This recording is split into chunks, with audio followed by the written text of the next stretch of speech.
Let's go Broncos! The conversation around the Denver Broncos has just taken a fascinating turn, and this time it isn't centered on one blockbuster signing or one shocking roster move. Instead, it revolves around a much bigger question that every Broncos fan has been asking. What will it actually take for Denver to reach the Super Bowl in 2026?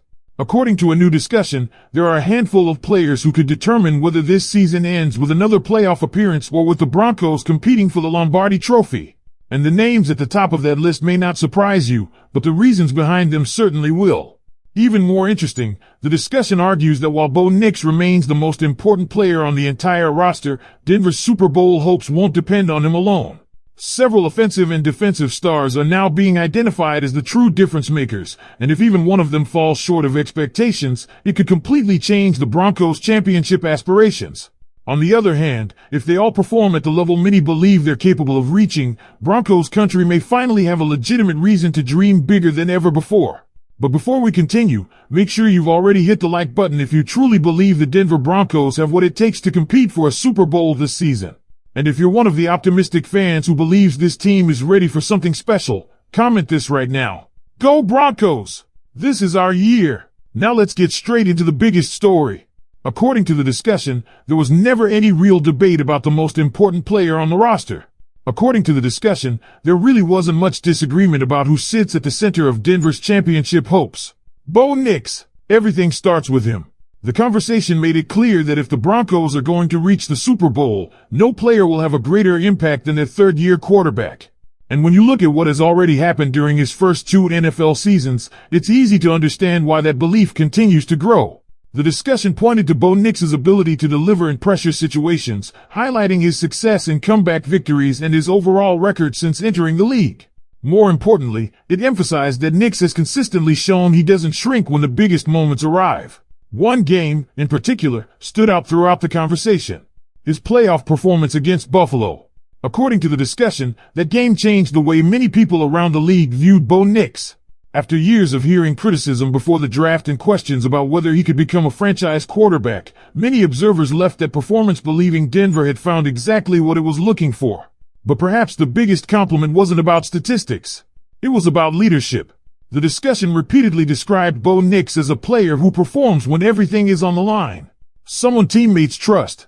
Someone who consistently finds ways to elevate the offense when games become the most difficult. Still, the conversation also acknowledged something very important. The Broncos cannot expect Bo Nix to carry the entire team by himself. That may have been closer to reality during previous seasons. But entering 2026, the expectation is different. The roster around him has improved. More weapons have arrived. The running game appears stronger. And the pressure should now be shared across the offense instead of resting entirely on the quarterback's shoulders. That's where the next major name entered the discussion. J.K. Dobbins. According to the conversation, Dobbins may become one of the biggest X factors on the entire roster. The reasoning was straightforward. For the Broncos to become a true Super Bowl contender, they need a consistent running game. And when Dobbins has been healthy, he has consistently produced at an elite level. The discussion highlighted his production across multiple rushing categories and argued that many of Denver's most convincing victories came when the running game was operating at its highest level. The biggest question, of course, remains availability. Everyone knows that. The discussion openly recognized that injuries have followed Dobbins throughout portions of his career. But it also referenced his confidence entering this season and his belief that he can finally put those concerns behind him. If that happens, everything changes. Because an effective running game doesn't just create rushing yards. It creates balance. It keeps defenses honest. It opens throwing lanes. It slows opposing pass rushers. And perhaps most importantly, it allows Bo Nix to operate under much more favorable conditions. Then came another player who generated enormous excitement.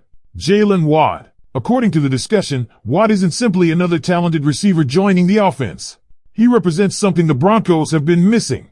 Explosiveness. The conversation explained that Denver already had capable receivers. What they lacked was someone who could instantly change a game with one touch.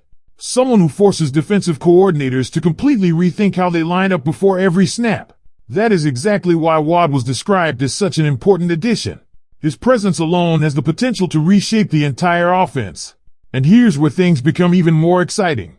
Because the discussion wasn't just about Waddle's individual production. It focused on how his arrival could improve everyone else around him.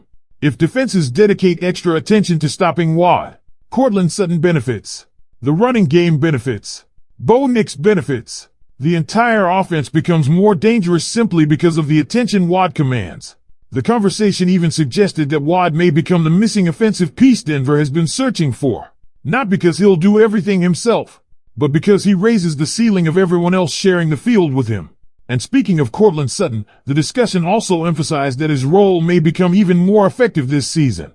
For years, Sutton has routinely faced the opposing defense's primary attention.